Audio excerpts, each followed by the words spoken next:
If you're a new day trader, or maybe you are an experienced trader and you're looking for a new broker, well, you're in the right place, because today we are going to talk about how to choose a broker. And today we're going to do a deep dive into the 8 different factors that you need to take into consideration when choosing your broker. We're also going to talk about how to find the right broker that is for you. I'm also going to share the brokers I use and why I use them.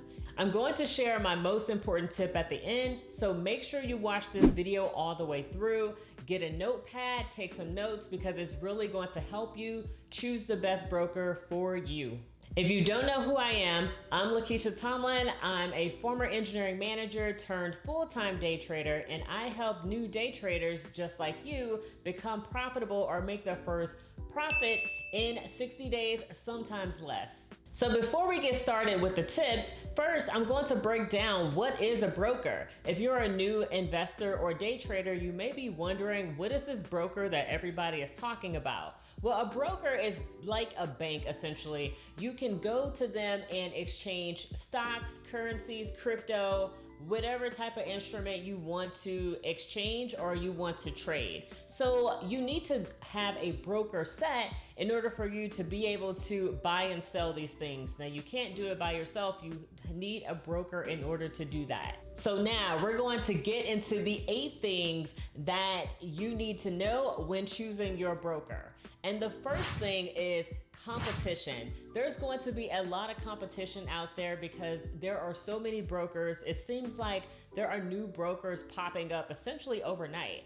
And all of these brokers are going to be competing for your attention, for your dollars, mainly because they get paid via commissions. Now, even though there are some brokers that don't have commissions, and we'll talk more about that shortly, but they still get paid some kind of way, and they need your attention, they need your business. So definitely shop around for the best broker for you, and we're going to talk more about what some of those things you should be looking at. So the next thing you should look at is your investing goals. Why are you investing? What sort of goals are you looking to achieve? What is the time frame? Because depending on what your financial goals are, you may figure out that maybe stocks are better for you, or maybe Forex is better for you. And if you don't know what Forex is foreign exchange. Basically, you can exchange currencies. So for instance, you may have a US dollar and you pit it against some other currency like the euro. And with that, you will hope that the price goes up or down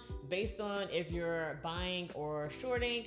And you could exchange currencies in that way, but you need a broker in order to do that. But basically, there are so many different things that you could invest in, like crypto, oil, gold. And I've done a little bit in all of these different things that I'm talking about. But basically, some of them are more geared towards long-term, others more short-term. So you need to figure out what type of investments you will be looking at and what your time horizon is for it. And no matter what you choose, whether you choose stocks, cryptos, or whatever, you need to make sure that the thing that you are trying to trade, that broker carries it on their exchange. Because if they don't, then you won't be able to trade it. You'll have to find another broker that does it. And a really good example of that is one of the brokers that I'm using for one of my accounts.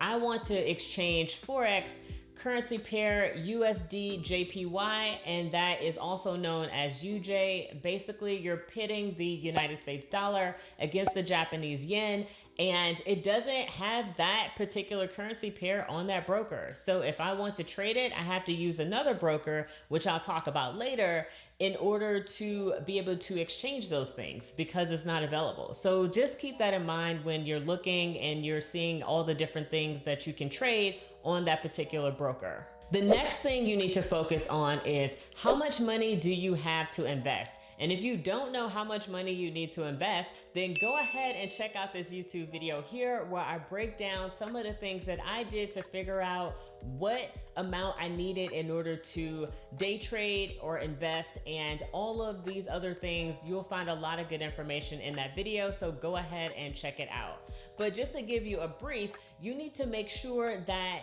you know the amount of money that you want to put inside of an account, mainly because depending on the broker that you choose, it may be some sort of minimum that they require. So I know that some brokers don't require you to have any money, and that could be great, but if they don't have the thing that you want to exchange, then it doesn't mean anything.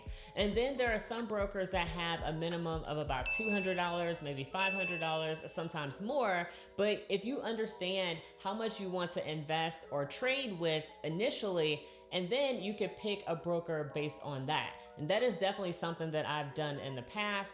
And I have a combination of brokers that I'll talk about later on in this video. Another thing you need to worry about, or not really worry, but just think about, is the reliability of that particular broker. Now, you need to break this up into two different categories, and that's an unregulated broker versus a regulated broker, because it really can matter based on what you are looking to trade. So first, we will talk about the regulated broker, and they are these really big companies that we know here in the United States, such as Webull, Robinhood, TD Ameritrade, all those different companies. Those are regulated companies, meaning that the United States government has certain rules and regulations that all of these brokers need to follow. Basically, if people put money inside of this broker, they have a guarantee that at any time they can get that money out, as long as they don't owe the broker. And that's a whole other conversation. But basically, if you have a positive balance, you can get your money out. Now, the other type is an unregulated broker, and they don't subscribe to any of these rules that the United States hold. And that could be because maybe they're from another country in terms of where that broker is located, or they operate out of, a whole bunch of other factors. But I don't want you to be worried about unregulated brokers, because there is one unregulated broker that I do use when I trade Forex, mainly because I can go to a regulated broker, but there's way too many rules, and basically it requires you to have a lot of money in order to be able to trade Forex on the regulated brokers, whereas the unregulated brokers don't. You can have a couple $100 and be good and start trading Forex. So that has been my experience, and that is what I have done. So I use a combination of both regulated and unregulated brokers. Another thing to think about is the commissions and fee structure. So when it comes to certain brokers, they may have higher fees. You may have seen things advertised as 0% commissions or something like that. And that could all be great depending on if you're looking to trade for the long term or for the short term. So for me, for the short term, I prefer to not have any fees, but one of the brokers that I do use requires fees, and that's mainly because when I put my order in, then I can get filled really fast. So I'm okay with paying that commission in order to get my order filled really fast, especially if you're trading Forex or currencies or something like oil or gold. Those markets can move really fast in a short amount of time, mainly because there are literally people all over the world trading this particular index or currency or commodity, and it could just move insanely fast, and just a few seconds can cost you hundreds or even thousands of dollars. I've seen it when it happened to other traders, and it also has happened to me, where I look at it and I see that I'm in profit, let's just say $500, and then as soon as I hit the close button, I could be in profit just $400, losing a whole $100 in just fractions of a second. So it could really mean the difference between a lot of money and very little money. So just keep that in mind when it comes to choosing brokers that have commissions. So don't fully shy away from it. That's what I'm saying here. It could be a good thing. But if you want to go the route of a non-commissioned broker, then go ahead and find those and check out all the other things that we're going to talk about here to make sure that it actually works for you, because maybe it will, maybe it won't. It all depends on what you are looking to do. And one other point before we move on to the next thing, when it comes to trading Forex, these commissioned brokers, they get their fee from the spread. So there's something called the bid and the ask price. And basically the difference between those two prices, it could be 2 cents. That is the commission that the broker gets. Sometimes depending on if you're trading a number of units that is relatively high. So let's just take Forex again. You could trade something called a one lot, which on one of the brokers that I use is $5 per lot. Or if I do a tenth of a lot, then it's much, much less. It's only a few cents. So that is something to keep in mind as well. The spread is how these brokers get their commissions. Sometimes just make sure you read that section. Maybe read it twice just to make sure that you actually understand what is happening and how they get paid if you are choosing a broker that does have some sort of fees or commission. Another thing to look for is tools and education. Now, I am a huge proponent of education. If you've ever Googled me or looked me up on LinkedIn, you'll see that I have a lot of education. So I'm really big fan of that, especially when brokers offer this. And generally the education that you'll find on these brokers is pretty general. They'll tell you about general things about investing, how to use the tools and the platform, and all of that could actually be really helpful, especially if you're a beginner or at those earlier stages and don't really know what you're doing. You want to make sure that you're informed when you place a trade on one of these brokers. So having that education is really helpful. And then another thing you want to look for is the tools that are available. So for example, one of the brokers that I use that I'll talk about here in a few minutes, they have this tool called MetaTrader 4, and that is the platform that you will use in order to place trades. They have MetaTrader 4 and 5, so I'm currently using 5, but I got that directly from my broker. I didn't have to do anything special. I just had to install the software on my computer, and now I'm able to trade on my computer. I'm also able to trade on my phone and on my laptop, whatever device, using this particular broker. So that's something that I really like. And then other brokers may have their own platforms or software that they use, and that's totally cool too. So just look at those kind of things because it may not seem like a whole lot, but it can really help you out when it comes to trading. And if you want me to be your mentor, go ahead and check out the description box below where there's a link for a free day trading masterclass. You'll learn all about my journey, some of the things that has helped me in day trading that I haven't really shared here on this YouTube channel. So go ahead and check it out. The link is in the description box below. Another thing you want to look at is the customer service. Now, we have all had those experiences where there was a company where they worked really hard to get your business, and then once you became a customer, they basically forgot about you. Customer service is horrible. You're waiting for an hour and a half just to talk to somebody, or if they only have online chat, it goes in a circle and you never actually get your problem solved. So that is very, very frustrating, especially in this day where nobody wants to get on the phone. So when it comes to brokers, check out the reviews of their customer service, and you can easily find this just by Googling it or going to Quora, another forum that I like, and then also Reddit. They talk about everybody and everything, so go ahead and check out one of those 3 methods in order to research the customer service side of whatever broker you're considering. And it may not seem like anything now, but when you have a problem, you want to be able to get your problem solved quickly and have somebody communicate with you as quickly as possible. So that is going to go a long way. Okay, so here is the last tip, and I saved the very most important thing for last. And the 8th thing you want to look at is how you can withdraw payments from that broker. So say for instance, if you've made money on your options trade, stock, Forex, whatever it is, and you're ready to cash out and get that money into your bank account away from your broker, then you need to understand how they pay people out. So for example, if you use a regulated broker, more than likely you'll be able to transfer the money to your bank account using the currency that you initially transferred inside of that broker. Usually, make sure you check the fine print. But then when it comes to unregulated brokers, since they play by a different set of rules essentially, they may not require you to deposit money in your home currency, but they may require you to transfer cryptocurrency or some other way in order for you to get the money from you to them.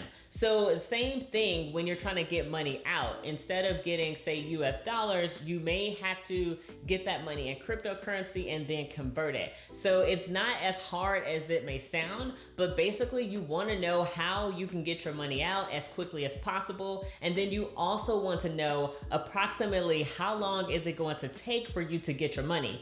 So say for instance, if you put in a request and it takes 3 to 5 business days for you to get that money, is that a reasonable time frame for you? Maybe you want your money the next day or maybe the same day. And it just kind of depends on that particular broker, but it's going to be really important for you, especially because you're putting your hard-earned money into these accounts. And if you made money, you definitely want to reap those benefits and get that money out as quickly as possible. So understanding how you're going to get paid or how you can withdraw your money is going to be very important for choosing these brokers. As promised, I told you that at the beginning of this video, I'm going to share all of the brokers that I use, and they are right here on my phone.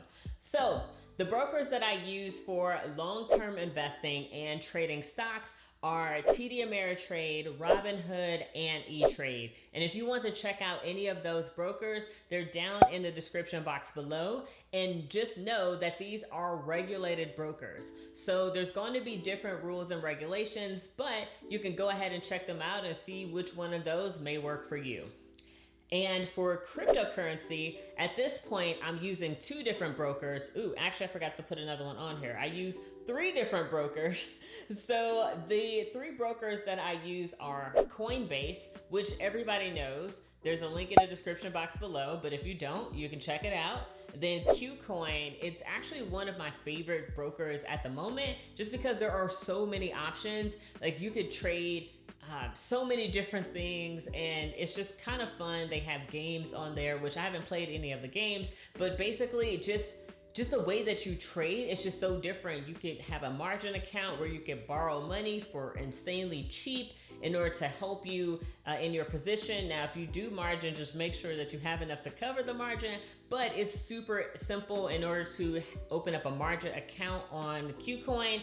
And there are just way too many benefits to list. If you want me to create a review video on KuCoin and how I use it, then go ahead and drop a comment below, because it'll help other people find this content. And if enough people say that they want to see a tutorial on KuCoin, then I'll go ahead and do it. All right, and then the third one that I use that for some reason I didn't have on my list is Kraken. So I really like Kraken. I've used them a couple of times. I don't think I have that much money in there now, but it was something that I was heavily using, especially about a year ago when the crypto market was pumping and BTC was at $70,000. So that was pretty amazing, but it is one of the third ones that I use. So basically in order of use, I would say that I use KuCoin, then Coinbase, and then Kraken. So those are the 3 cryptocurrency exchanges or brokers that I use. There'll be links in the description box below for all of those if you want to check them out. And finally, for Forex, I use Athens Market, and just know that Athens Market is an unregulated broker. So don't think that that's a bad thing. It's actually a really good thing, because I was able to start this account for just $250. So I believe it took about a day or so for my money to go from my bank account into Athens. And you have to use cryptocurrency. The type is always changing, but I know that it was cryptocurrency when I opened up this account maybe about 4 or 5 months ago. And it has just been a really great experience, really easy to use. They have all the software that I need in order to make trades on my computer, on my phone, or just wherever. So it's really a broker that I would recommend at this point. At this point, I haven't had any issues so far, so it's definitely a broker that I'm going to stick with, at least for now.